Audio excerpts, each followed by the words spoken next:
Cool. Happy Thursday, everyone. Hope everyone's well. Hey, Honor, Nicola, good to see you again. Second time this week, Nicola. We're always hanging out. Kat, Claire, fab to see you. Dami, good to have you here. Hey, Giuseppe, good to see you too. Paul, Bianca, Kimberly, Peter, Jennifer. Look at that. Everyone's pouring in. Fab. Really good stuff. Well, sorry for the slightly late start. We're just kind of having a bit of a chat behind the scenes about some of the hot topics in meetings and events, but I don't think we've worn out our hosts, which is good. I've been welcome to Thoughts on Thursday. We are really excited to be talking about meetings and events, which I think is a super hot topic in our community with a good couple hundred events professionals and students now. It's also just a massive topic for the industry. Even before the crisis started, the digitization and simplification of the MICE industry, as we call it, which has been incredibly complicated and incredibly fragmented and painful for anyone who's worked in that industry. It was already a hot topic. And of course, we've now had a whole year where we're all saying, goodness, events are going to change forever and they won't even be the same.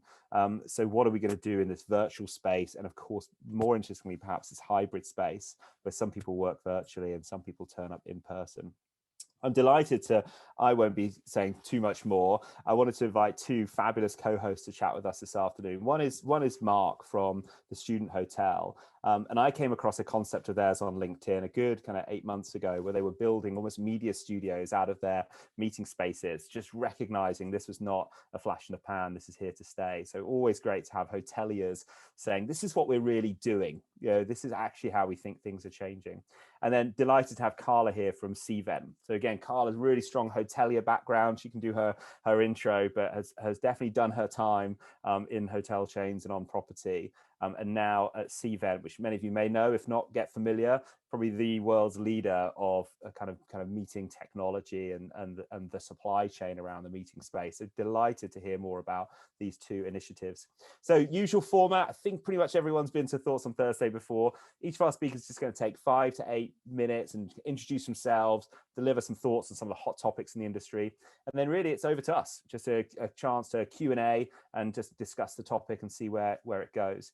If you're feeling brave, feel free to just drop a note in the chat and I'll just call on you. It's a small group, so feel free also just to click the raise your hand button and I'll call on you. If you don't fancy speaking up yourself, just drop a direct message to me and I'll go ahead and ask a question on your behalf. But feel free, we definitely encourage questions. It's a really good chance for you all to get to know each other as well.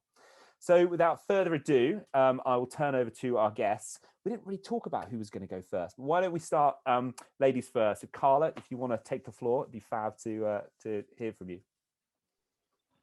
Thank you, James, and hello to everyone. And I'm very delighted to be here with you today. My name is Carla Pierce. As James was saying, I work for CVent. I started my career in hospitality with an opening of a resort in Mexico, so very far away from here. And I've always been in marketing, so marketing is my passion. I really love what I do. And then I moved into on property, like the opening of that hotel, and then I moved to the UK and I worked for Wyndham, Media Hotels International. I did some little time in agency work for a marketing agency that looked after hotels. And CVent had hunted me from my last position at Melia to start their marketing operations here in Europe, which I joined in 2016. And something that is really that I wanted to share with you is how much the role that I had in 2019 is very different from the 2020 and the 2021. So in 2019, I was responsible for 34 in-person events, the whole strategy of the marketing from digital to PR with a team of 5, and also looking after our big conference, Even Connect Europe, which had more than 3,000 attendees in Europe in 2019 at the Intercontinental O2. Then with the pandemic, everything shifted to virtual, and that's where things got really interesting. CVent had some redundancy, so I lost some people in my team, which was very, very sad. So we literally had to pivot, from when March started, everything that we did to really help hoteliers in Europe to not only, stay resilient, to have some great content for them. We became very educational, very supportive of the industry. We started offering certification of our platform for hybrid events, for virtual events, for anything that you can think of completely free. We're still doing that. So if you would like to be Cvent certified, by all means, you can still do so free of charge. And it has been a very, a very humbling experience, and very I have learned a lot, and I'm very excited to be with you today and looking forward to receiving your questions. Awesome, thank you. Yeah, I think what a rough ride, right? A fab career, but I think one of many who's been affected by this. I'm sure it's been some big downs as well as ups for the last year or so. But glad you found your feet and stayed proactive. Mark, over to you. Hey, good afternoon, good evening, everybody. Great pleasure to welcome you. Always good to join in with some fresh new thinking minds in the industry. So my background actually in hospitality is relatively short in the whole context of my career. I've been at the student hotel for the last 2.5 years in an interesting role, blending the accountability for digital and technology with customer experience. We start to see that there is a critical merger of those two functions in operating our hybrid business model. For those of you who don't know what we do, we're urban regenerators, and we started as purpose-built student accommodation back in 2012, but now our environments encompass multiple accommodation from students, extended stay for young professionals, co-living, hotel, hostel, then workspace ranging from private office as a service all the way down to hourly flex desks, and then meeting and event spaces of all sorts of shapes and dimensions, from a small room for 4 people all the way up to large amphitheaters and outdoor event spaces, and then a whole bunch of wellness services, food and beverage, dining, gyms, and transport services as well, with a future focus as bicycles, electric scooters, etc. So we've had a very interesting last 2 years. We have, on the one hand, been very hard hit, as everybody has in the hospitality sector, on our hotel business and on our meetings and events business. But on the other side, we've been quite robust with provision of a secure and safe accommodation for many international students who didn't want the option of going backwards and forwards to home as they previously had, and actually picking up a lot of people who needed somewhere to work when they were unable to travel for work, or found their home accommodation space just wasn't sustainable as a work environment. So a very interesting period of time for us. And prior to that, I had the alternative experience in hospitality of spending several years as the Senior Vice President of Marketing, Product and Partnerships for Hilton in Asia Pacific, and being part of the Asia Pacific Management Board, and obviously part of the Global Marketing and Customer Board, and spending a lot of time partnering with Cvent on brilliant things, as well as being one of those classical travelers who spent more time on trains, planes and automobiles than in the destinations I was actually getting to.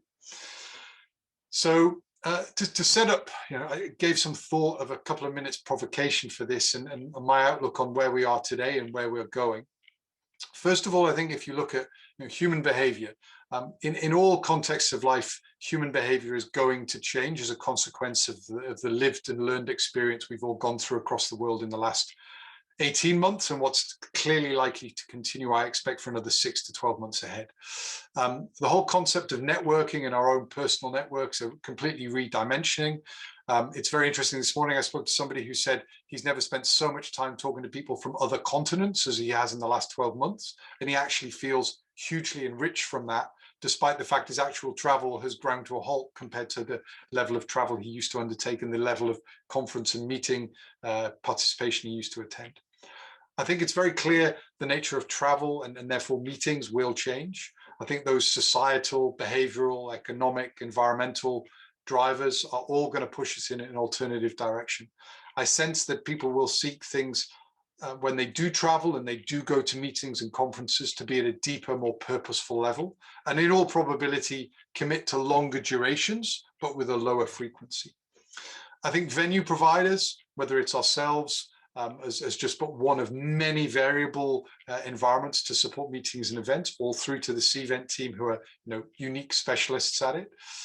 Need to think how we cater for this extended stay, more education-based dynamic format delivery of events and meetings in the future. And I think critically how they start to blend, that actually it won't be an online event or a physical event, but in all likelihood it's going to be a blend of the two. I think on two major drivers of meetings and events, business travel, clearly everybody's reading, everybody sees the predicted drop in short duration business travel.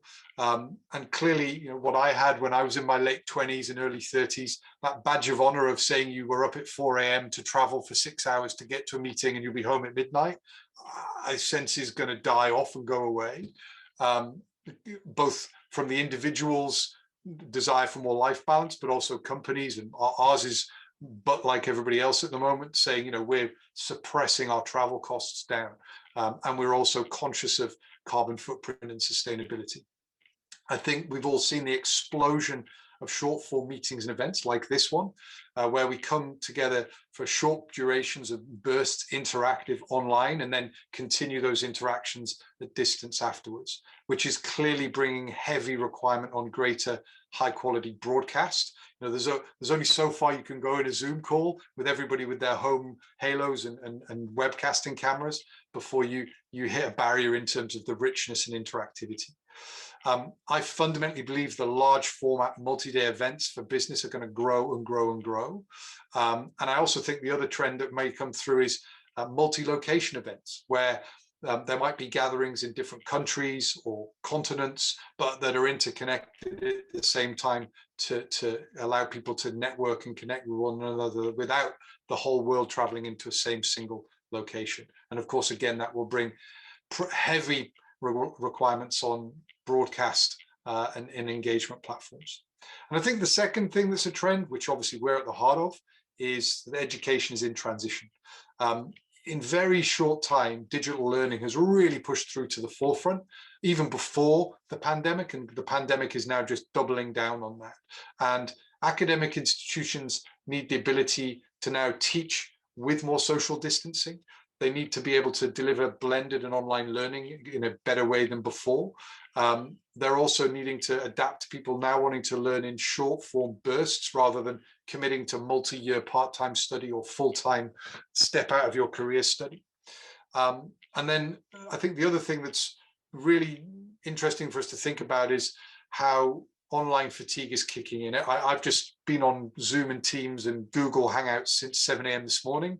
So I'm kind of over it, but and I'd like to get away from it. So I think one of the other things that we need to think to as events, delivery and meeting delivery companies is how we can support the delivery of evergreen content that might very well be curated in one format, but has a perpetual reusable life form in other meetings, be that online or be it in physical sense. So bit of a thought download. Love it. Cheers, Mark. Loads there to unpick. I think I totally agree with your colleague's point or friend's point about kind of continents, right? I've said to several people, we just would not have been able to build a Tolo before this crisis, right? It has taken the fact that, we can do this day of Zoom calls from New Zealand all the way through to the kind of west coast of the US. You can build partnerships so fast in that way. But you're right, it's also exhausting, right? Whereas in the old days, even just trying to meet with a client in London, that's a half-day exercise, whereas now it can just be everyone's fine that connection is made.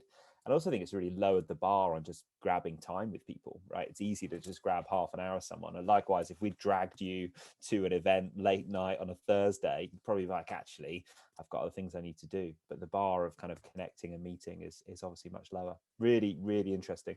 Great. So look, we'll get straight into some questions. So we had a question about whether you're in Berlin. I've nailed that one thanks to Google. But maybe you could just share a bit more about the Student Hotel as a brand. I mean, what is it all about? Where are you growing?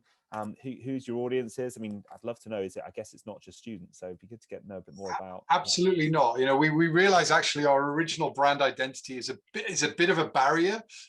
Yes, we did start as a purpose-built student accommodation provider, but as I said now, really we're about harmonizing student spirits. So Mm. age and demographic is irrelevant to us. It's more about psychographic.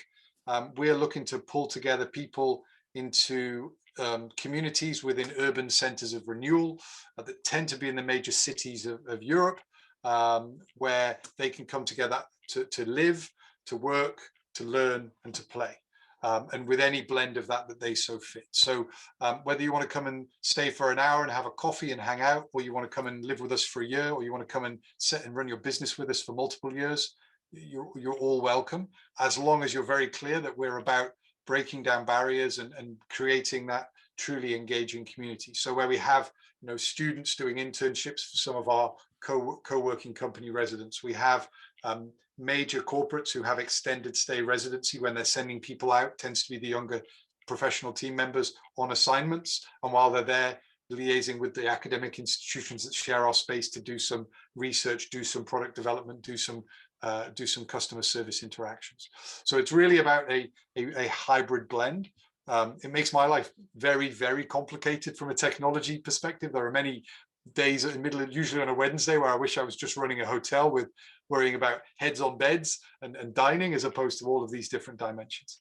And in terms of our footprint, look, right now we're everywhere in the Netherlands. So we started there. It's our home base. We're in every city in the Netherlands and a couple of locations in Amsterdam. But we're now spread across Europe. So we're in Paris, we're in Barcelona, we're in Berlin, Vienna, Florence. And we're growing out. With the next 12 months, we'll open in Madrid, in Toulouse, another one in Barcelona, and then short order after that, we're coming to Glasgow, to London, and a bunch of other places as well. But I can't announce because no, really cool. I mean, I'm sure for everyone's just hearing the names of those cities, thinking we just cannot wait to travel again. And the fundamental reason that we're compelling, you're studying hospitality. It's all about yield on cost and activation of revenue per square meter. It's because of the nature of our flex. So we're able to repurpose our space on an hourly basis to take opportunities. So as an example, whilst unfortunately, very sadly, a lot of pure play hotels have been closed and mothballed for the better part of a year now, and sadly many will never reopen. We actually pivoted, changed our mix up, went very heavily towards almost residential accommodation for students and for young professionals. And we've run with a flat rate over the last 12 months. I checked last week, was 53% occupancy for the last 12 months, which almost nobody else in hospitality has achieved. So obviously asset investors are seeing this and now would quite like us to come in and work with them in their space. Yeah, perfect. So, and the last one on this before we get a couple of, so Nicola, you had a question about exactly this actually, so getting these buildings up and running. Yes, and thank you to both Carla and Mark for your presentations, really interesting. I was hearing on the radio this morning that John Lewis is actually pulling out of the centre of Aberdeen with a loss of 260 jobs, and people were really lamenting this, saying that it's terribly sad in Aberdeen. Is that the type of building that you might take over?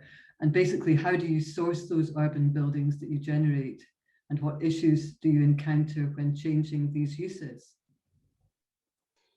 So absolutely, we're very aware of the changing dynamics of urban centres, and very much we liaise with national government, with city government, urban regeneration councils, and you'll actually find if you look on Google Maps where our properties are, they tend to be anchor properties of regeneration areas. So as an example, in Vienna, we've built now what's the biggest hotel in Austria. That is in an area that was it was a wasteland 5 years ago. It was a bunch of warehouses that had lost their heavy industry 30 years ago and is now turning into a digital hub. They've got a couple of university functions to go in there. We've gone in there. Toulouse, that we open next year, exactly the same. It's a giant, beautiful city square. The business school has moved to one side. We've moved to the other side. There's a technical high school gone in on one side. So we're very much around not just opportunistically taking a property over, but we want to make sure we're having a role as a regenerator of a local area. That brings massive challenge. We could have gone on a lease or managed space model and grown much more quickly, but we acquire, own, and operate every asset we run. And that brings a lot of headaches. So as an example of a downside, in Rome, we've now delayed opening 3 times and are 4 years later than we originally envisaged, because of the nature of taking over a built environment. We had some, we did groundworks and discovered there was chemicals in the ground, so we needed ground purification. We then came across some Roman antiquity ruins that we had to stop and allow all of that. So all that kind of stuff happens. We've got our building in Dresden at the moment has a roof problem, which again, because it's a heritage building, we can't just run in and fix as you normally would. You've got to go and get approvals. So it comes with downsides. But on the other side, please go check out our website and have a look, just as nothing else, at TSH Florence, a former palazzo we took over.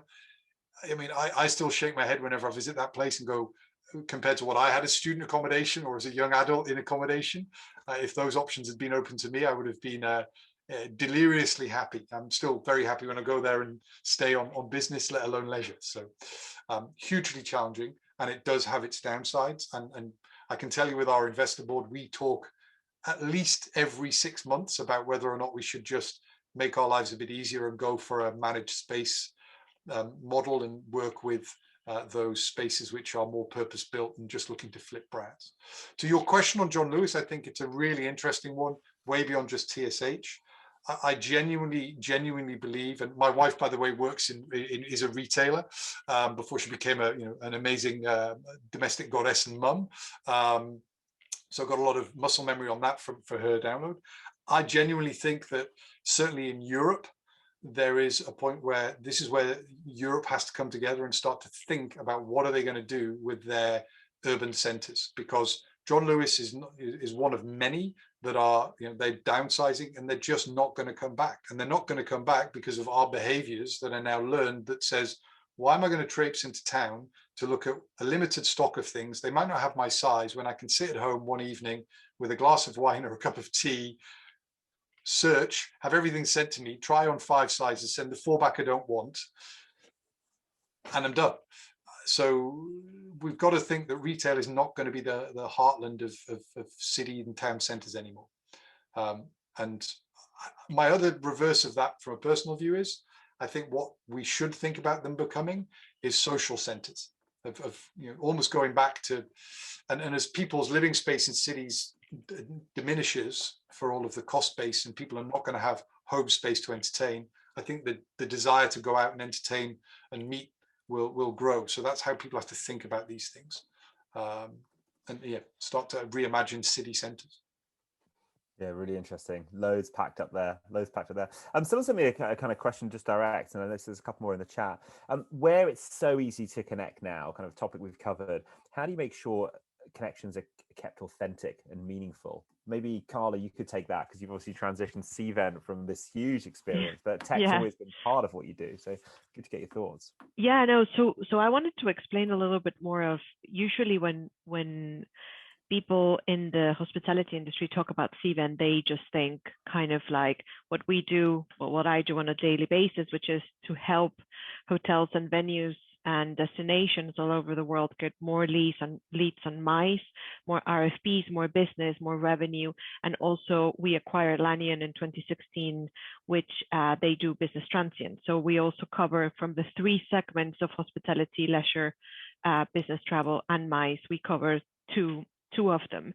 And one thing that is very interesting, and the reason why I'm mentioning this, is because the power of Cvent, in my opinion, for the hoteliers comes from the planners.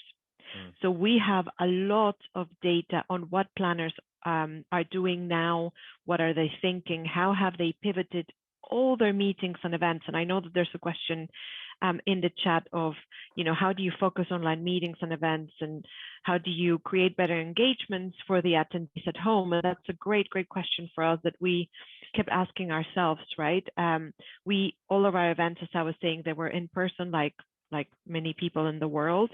And we discovered that we needed to separate the experiences, especially for hybrid events.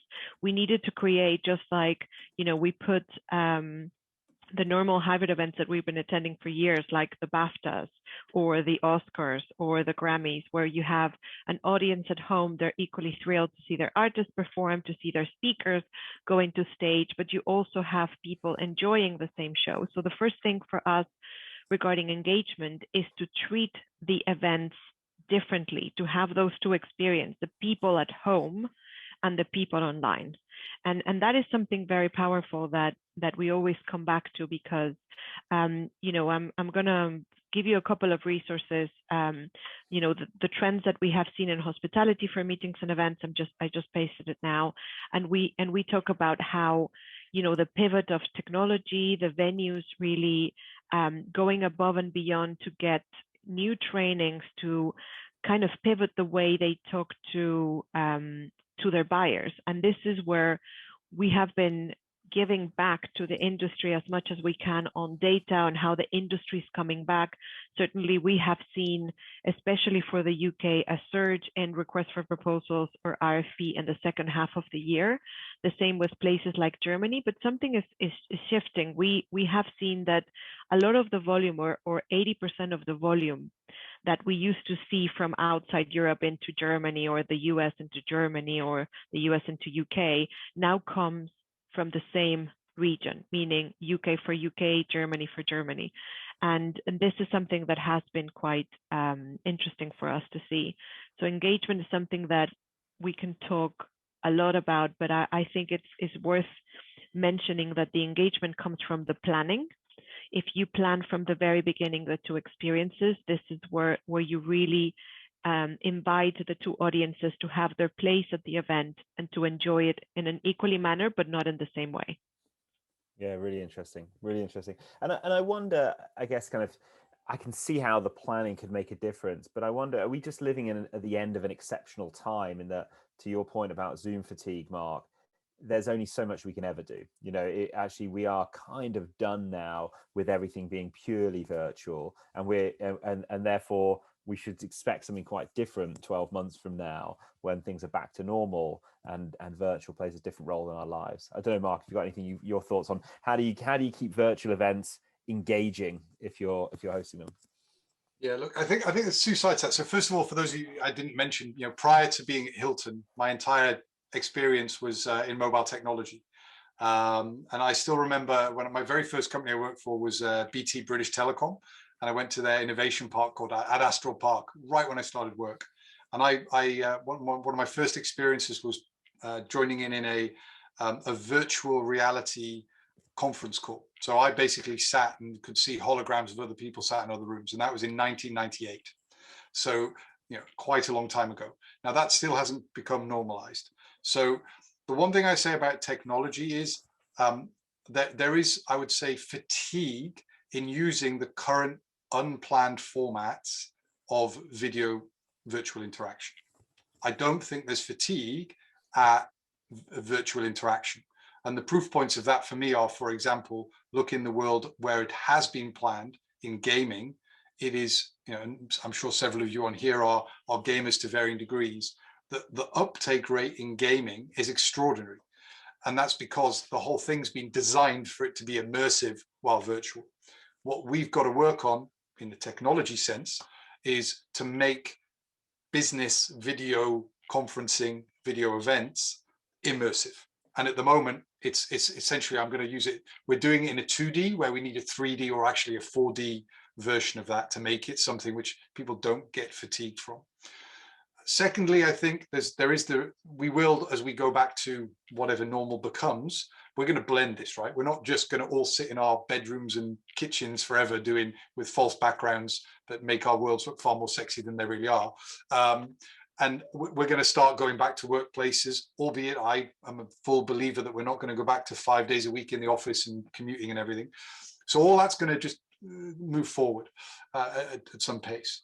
I think what's important, coming to the question as a second point of my point of view, is when we're thinking about this, I echo everything Carla said, is that you have to not just think, okay, let's deliver the event in person and then we'll just broadcast it and hey presto, we can then, you know, leverage it and get more people paying to watch it from a distance. It's just, you can't do that. You have to plan it in mind of if your audience is sat like me right now in the spare room at a desk I threw up 12 months ago thinking I'd be here for a few weeks and surrendered my office to my kids as a classroom, work with them in that context. And one example I can give you that we're doing a couple of things, as hopefully some of you have seen, James has mentioned.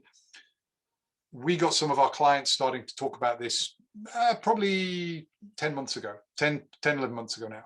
So we've invented the Tsh Media Studio, and the whole purpose of that is to present our existing clients with the ability to do higher grade broadcast quality engagement for their events that they're doing at distance from what were just flat meeting rooms. So essentially we're creating broadcast studios for people to leverage. I think that's definitely a way that we're going to head, and Cvent is, with all due respect, way ahead of us in this curve at doing it at scale on a global basis and knowing how to leverage technology.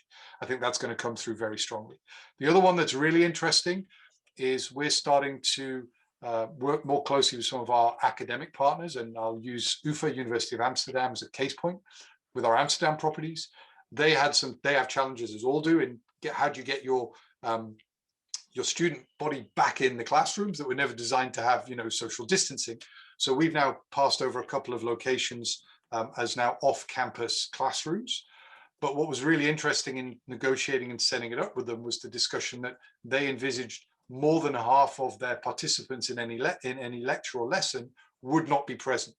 So we set it up actually on the basis of optimizing it first for the distant attendees rather than the present attendees. And even just, you can see the room format is completely different.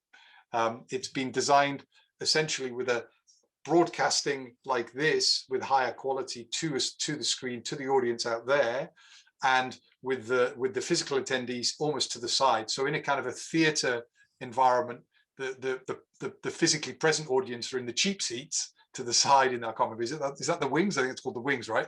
In the theatre. And then the people who've got the real quality seats are the ones in front of them on screen.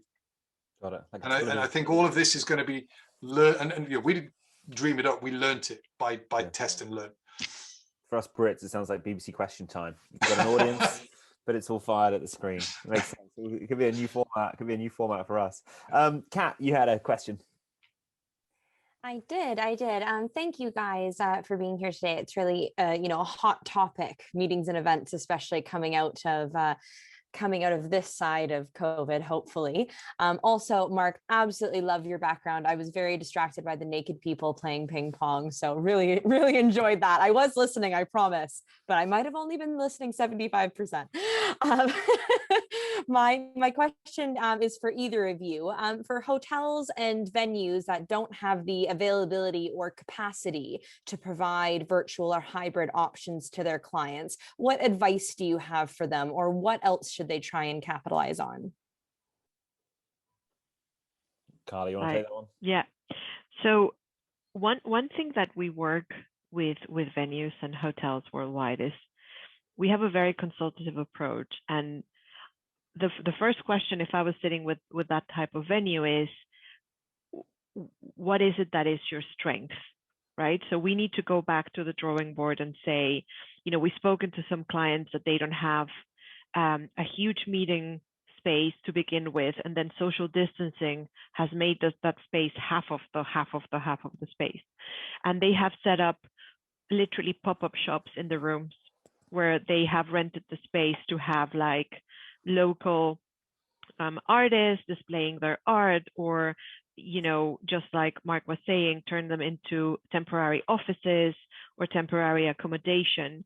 One thing that we have seen from a sourcing perspective and the platform that is global is that, believe it or not, we launched after the pandemic, we launched our virtual attendee hub, which is basically our product to host hybrid and virtual events. And when we were calling all the planners, we said, oh, come on, just come and demo, and virtual events is all you're doing.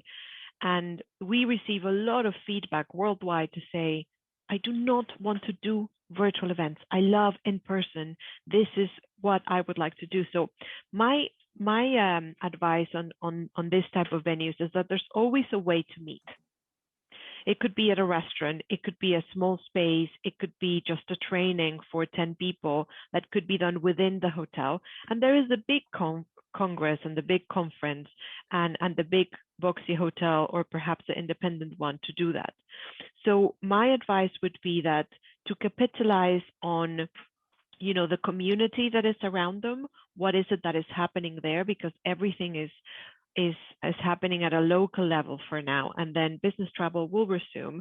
I'm going to put 2 other resources about, you know, business travel trends and travel managers. We interviewed 700 of them, and we asked them what do they think they're gonna do in 2021, and how is business travel behaving, and what are the considerations, etc. So I think the community of this kind of hotels that don't have a big meeting space is quite important to still enable people to meet, but in a different way.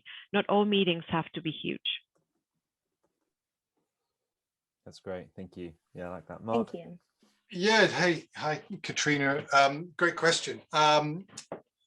So there's two dimensions to this, I think, work alongside exactly what Carla's talked about. The first is as was mentioned, the local dimension. You know, the reality is more and more people are at distance for extended durations.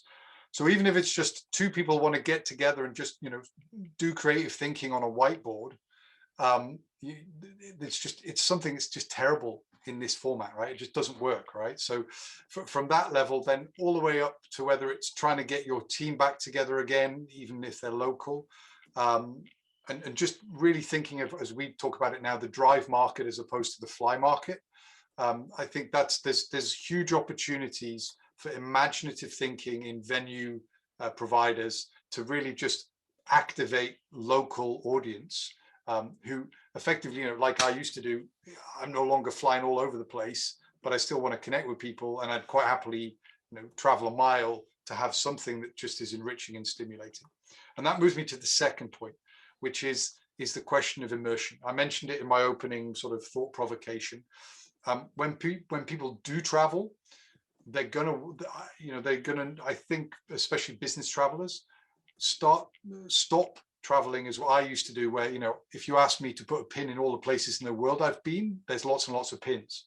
But the reality is a lot of those places, if you then said, oh, excellent, you can give me local advice, I would be able to tell you nothing, because I went to the airport or the train station and then probably a conference venue, and I might have popped out one night for a meal if I was lucky, but I didn't actually get to know the place. I think there's a huge opportunity for smart venues in locations to really pull in the best of what that distinctive location, and not even just at a city base, it could be a district of a city that says, hey, you know what, everybody's been to this city for conferences or meetings a ton of times, but it's over there in District 1 and we're District 2. We want you to come and, you know, have a unique District 2 experience.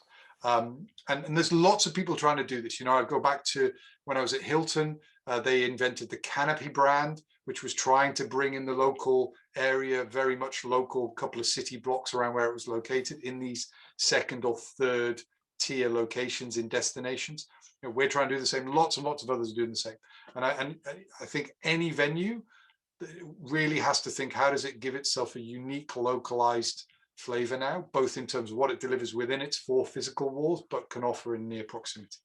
Yeah, I love that. I think that's absolutely right. It feels like if you add it to the co-working trend, right, we may not actually have the same office spaces before. Surely there's an opportunity for hotels and event spaces to be utilized as co-work, and of course those team get-togethers. We're working with a really interesting startup at the moment called Surf Office, and that's exactly what they do. They organize kind of short retreats, meeting space and hotels for people who are just been working remotely and need to get together. Really interesting. Thanks. And I think the last thing on that, just to come off the top, is, you know, I'll use our friends at Selena, that I'm sure many of you are familiar with. You know, great product, fantastic concept.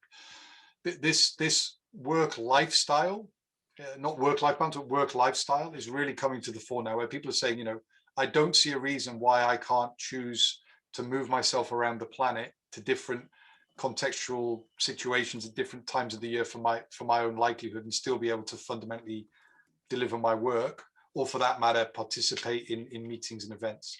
So I think, again, it's about meeting and event providers, broadening the context of what they think of. And I think Carla said it perfectly before, two people coming together, that might be the thing that is the future for a business that historically dealt with delivering space for gatherings of 10 to 20 or 200. They might have to reinvent the space use, but to fit with what the demand is for human connection in the future. Yeah, really interesting. Really interesting. Another quiet question that came through to me here, let me just make sure I've got it in front of me, is what's your advice for someone looking to start a career in events and events management? It's obviously very different probably to when they started studying. What advice would you give? Carla, start with you. Wow, that's a good question. I think, I'm a firm believer that, when you start your career, and I'm hoping I'm getting what the answer that this person wants. But when you start anything or you change path and you have a different job that you're used to, etc., you have to think about the little things that will be part of the role as well, because the day-to-day is something that you have to have a passion for. And if you like, I always tell my team, if you like the little things, the day-to-day tasks, the mundane ones that you could think about, those are the ones that will take you to the big tasks. If you can enjoy and master that and have that kind of dedication, then it will take you there. And I'm talking from a personal level, but you could take this to, a business plan or a business that you're starting. You have to master the little things and then grow into the big ones. And that when you have challenges along the way, you can come back to that little idea, to that basic thing, in order to then go and do the big ideas. I don't know if I touched base correctly on that one, but yeah, that sounds great. Thank you. Mark, thoughts? So I always talk to all of the youngsters that I have the pleasure of connecting with and working with about zigzagging your career. I don't believe anybody enriches themselves or their professional journey by a linear pathway. So if I was back at the start of my career now and thinking of the direction that's just been asked, what I would be thinking is, okay, in the next 10 years, I want to work in 4 very different fields. I want to work in sport, because I think sports entertainment is really driving incredibly fast, and you will learn a ton of stuff very, very quickly. I think I would go and find a way into it at some point in that journey in a mixed use space, and whether that is like a hybrid hospitality, a hotel company, that kind of, I would go to a pure venue player who's got that challenge of, I've just got a massive space, how do I fill it and make it commercially viable? And then I'd go and work in some form of virtual or tech space. I wouldn't care about the role you're taking on. In fact, if you could somehow make sure you work in different functions while you're doing that as well, fabulous. Because then you know what? You're going to fall out at the age of 30 with this unbelievable wealth of lenses on the world. And you're going to be a super valuable asset for the rest of your career. And you're not going to be pigeonholed, which I think one of the truisms for all of you starting your careers now, which has certainly changed since I started my career in the 90s, is we're all now going to have many careers in our lifetime. We've moved away from the pick a path and stick with it for the duration of however long you need to earn money before you can afford to stop earning money. Yeah, I love that. We talk a lot at Tolo about just how diverse and amazing the hospitality industry is. But you're right, even within events, just getting that broad experience is fantastic, isn't it? And I think the same is true in every aspect of hospitality. Hoteliers going to work for short-term rental companies and technology businesses. It's all part of that mix of building a really strong career. There's nothing linear about your career in hospitality, unless perhaps you want to be a GM of a hotel, in which case that's probably largely unchanged. On that note, I wanted to just because I think you're absolutely right. What Mark was saying and James, what you were saying. One thing that I think it helps a lot is because the path is not linear. If during your career you keep kind of like a list of things that are your strengths, and then you think you can thrive regardless of the industry, regardless of the area. What are the things that you have mastered or would like to master? I think that is where you can sell yourself better wherever you want to go. Even if you want to do a shift of a career and want to go from hospitality, pure hospitality on property, to a tech company or a technology company, those strengths are transferable. Of course, it's hard. You know, we all know how recruiters look at your CV and are like, oh no, but let me just transport this person, ticks 3 boxes, to the next one, like this. Luxury property, he's working luxury property, I'm going to pitch to him. And it doesn't have to be that way. And this is where you knowing yourself very well and what can you bring to that business is so important for those transferable skills, especially now that the industry is on its knees and is struggling like any other industry, but even more for hospitality. Yeah, so glad you said that. No, you're absolutely right. It's all about being proactive and just getting some kind of experience and building that model. I think people will be looking so much more to young people to be the innovators of tomorrow, right? It's the people who've been around for 20, 30 years, that obviously present company accepted for those in that camp, who've maybe adapted slower to this remote working and this remote way of operating, especially in the event space. No, really, really great. Laura, a question from you. Oh, sure. Hi. Thank you so much, Carla. That was really, really good advice, I must say. For Mark, I just wanted to just hear a little bit more about the guest experience that you've specialized on at the student room. How what kind of challenges have you had, and what are the latest trends? And then just one thought with I did my management training with Rosewood, and the Rosewood Hong Kong, they said that they want to create a kind of space in the lobby area and front the main floor as a kind of space where locals can come and find their favorite food joint, as well as that fine dining restaurant and kind of a hangout space. So I mean, it's something the 5-star sector as well trying to get into, but yeah, definitely. Please, Mark. So great. I know the Rosewood very well. A very good friend of mine is in the senior management there, and I was in Hong Kong for 5 years. So it is a good spot. Look, very much in line with the theme here. How do we bring together people through events? So one of the core of our brand experience are these activators that we call the connectors.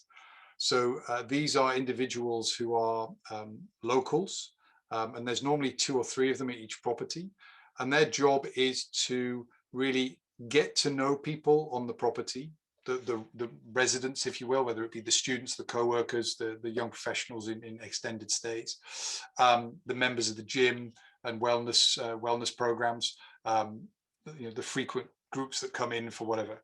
They get to know them. Then they also, we have a stream of lectures and talks that we call bed talks, which is meant to be thought provocations, very much angled with our beliefs around sustainability, change making, etc.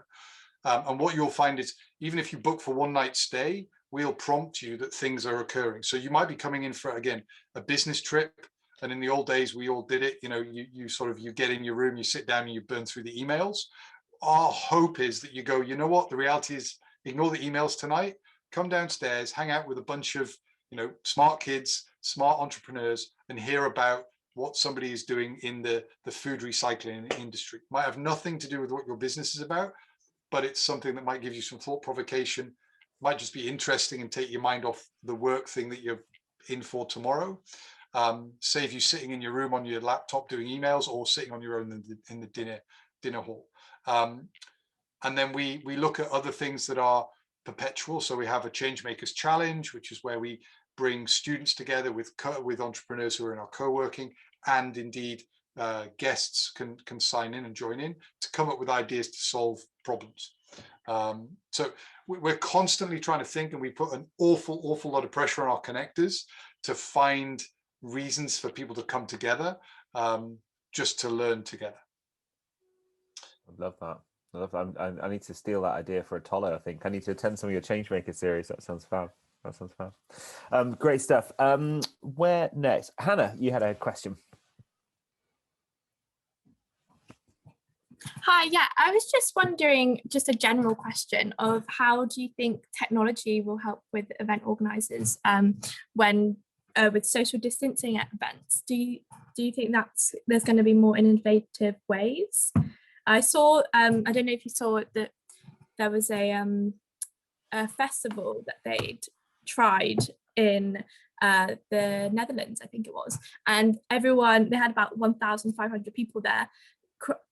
Some people weren't wearing masks. They were told to wear masks, but they didn't, and they had all had negative tests, but they were wearing motion sensors around their neck so that they could track them. So I was just wondering what you thought about that. I love that question. So if I may, if that's okay with Mark, I would like to start. So technology has been helping events, not social distance because there was no need, but has been helping event organizers to really track the attendees. So when we look at, for example, there is technology in the badges now for many years where it's a RFID technology, and that will track you wherever you go. It scans you automatically when you go into sessions. We have been using that for 2 years at Steven Connect Europe and Las Vegas, and it's not because we want to take your data or anything like that. It's literally from a perspective now of security and health and safety of if there was a fire, how many people are in this session, how many can we count right now with a report, to just, there was an engaging session, we had 50 people in the room, etc. And how those people behave from going to room, not only scanning badges, you don't have to scan anymore, it's just by crossing an arch and that's it. But after the pandemic, this became even more important to use technology. For example, we have a Steven event diagramming where you create the event in a 3D way, not only by seating people where, but where you have a complete render of the event, you social distance, and you render the event from a production company point of view. So if you had vendors that are not only the venue, the event organizer, the executor of the event, the production, the producer of the event, you can anticipate and design the event with social distancing in mind, even from the moment when you're pitching the venue, because that collaboration exists on a cloud where you have all your setup and all your events designed for that planner, even when they haven't confirmed the business, because this is how now you can sell it to them. This is how I would like to invite you to my property.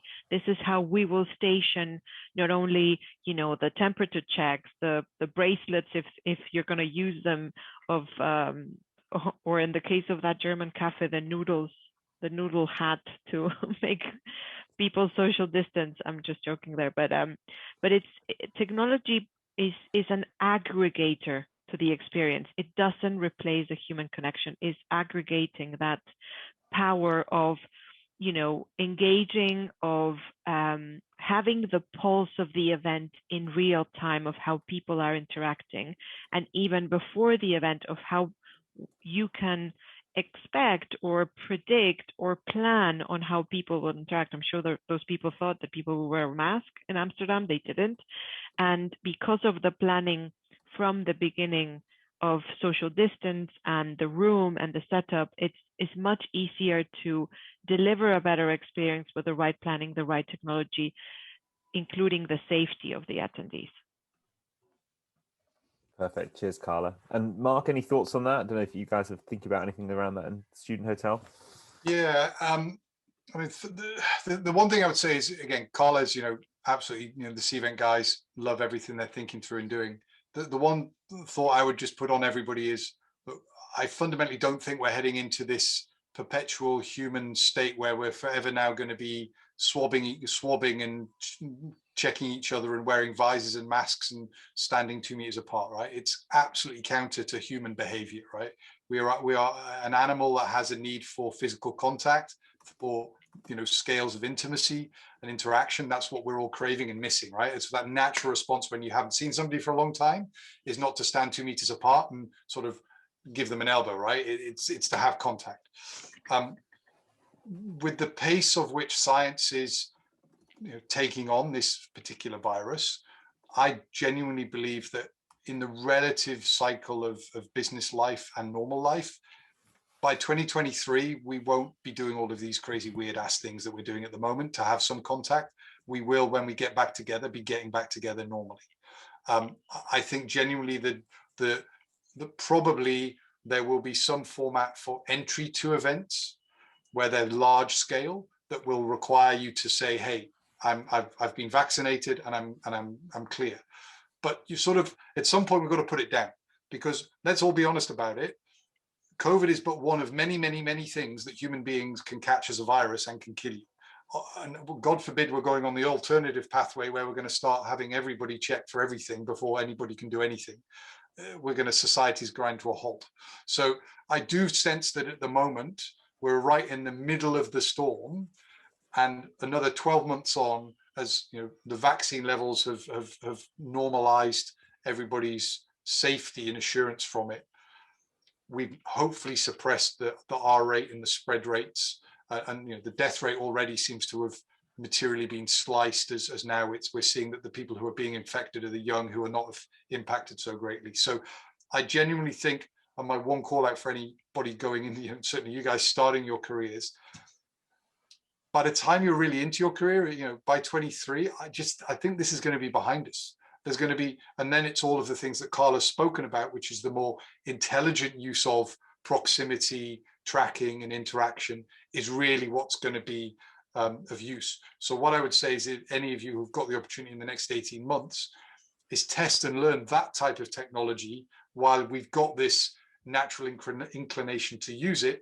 Because what I can tell you again from my technology past is, in many times we've tried to do these things, and because there was not a necessity to do it, the take-up rate was tiny. We've now got an opportunity to condition people to actually do something which is a bit dark arts-ish, but will be materially beneficial for the hospitality world going forward. I mean, the one thing that I think would be brilliant to come out of this for hospitality is the thing that we talk about and debate how the hell we get around it every time. So as a venue, you host an event and you get hundreds, thousands, tens of thousands of people coming to your physical venue and having a great time. And they leave and you've no idea who they are.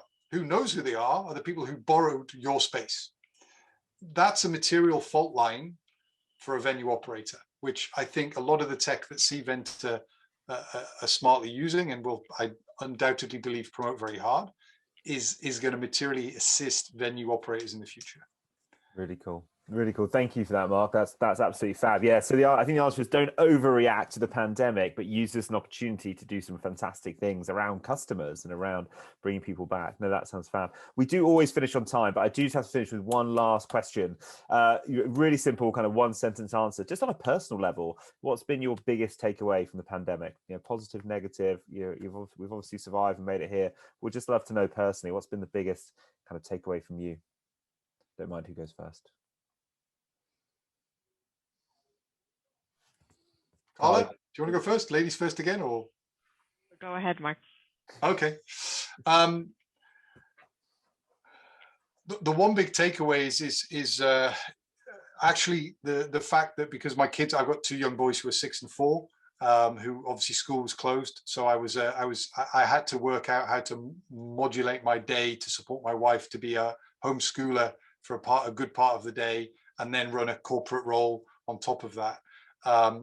And what that gave me was, I think, the super context of this big question that was triggered a long time ago by the 4-hour work week, and what is actually the logical amount of work time we should all be putting in on a daily and weekly basis, versus the amount of time we should have for other activities, for other enrichment, for free thinking. I'm obviously an old dinosaur. I'm now in my 40s, so I'm conditioned that, hey, it's the 60-hour work week, and if you're not working 60 hours, you're not working hard enough.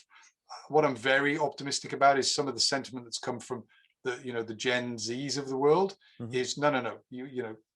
There is more to life than just block hours of work. which again leads me back to where we started with my thought provocation. I think there's going to be more demand for learning, more demand for people to come to immersive events and connections with people than ever before coming out of this, which creates a massive platform of opportunity for meeting and events businesses. Yeah, I love it. Thank you. And Carla, final thoughts? When the pandemic started, I was very doom and gloom. I would love to say that I was like, we're gonna get through it. But something really interesting happened, and if I had to put it in a sentence, it would be, I mean, resilience everywhere you looked was there. You know, everyone pivoted quickly, not because we wanted to or we were prepared to do so, not because it was easy, but the world just kept going. Obviously, there were a lot of things that happened that nobody wants to relive ever again, but it was like a shift between what you thought it was good, it was now actually not that good, and was bad was actually not that bad, and that was a very, very good learning experience. In the case of hospitality, seeing the industry struggle, you know, from a client perspective, of all our clients being in the same boat with us, was just extremely humbling. But the fact that they're still kind of very resilient is something that really has done me last year and this year, of course. Yeah, no, I think that's true. We can all take away, yeah, working on our resilience is probably the number one thing, but the world will carry on. Lovely. Look, we have broken our cardinal rule of not going over, which apologies for that, but I'm not going to apologize for, I think, what's been an absolutely fantastic hour of discussion. I think we have loved having Carla and Mark with us, sharing so much optimism and so much detail as well on kind of what's going on in events and what's coming next. So big thanks from everyone at Atollo to both of you. That's been fab. If you want to continue the discussion, people obviously head to Atollo. Feel free to reach out to Mark and Carla on Atollo, LinkedIn, kind of share further perspectives. This is always just the start of the conversation, and we'd just love to see kind of where we go next. But enjoy and stay safe, and we'll see you again soon. Thanks so much for your time, everyone. Have a good one. Thanks, James. Bye. Bye, everybody. Thank you.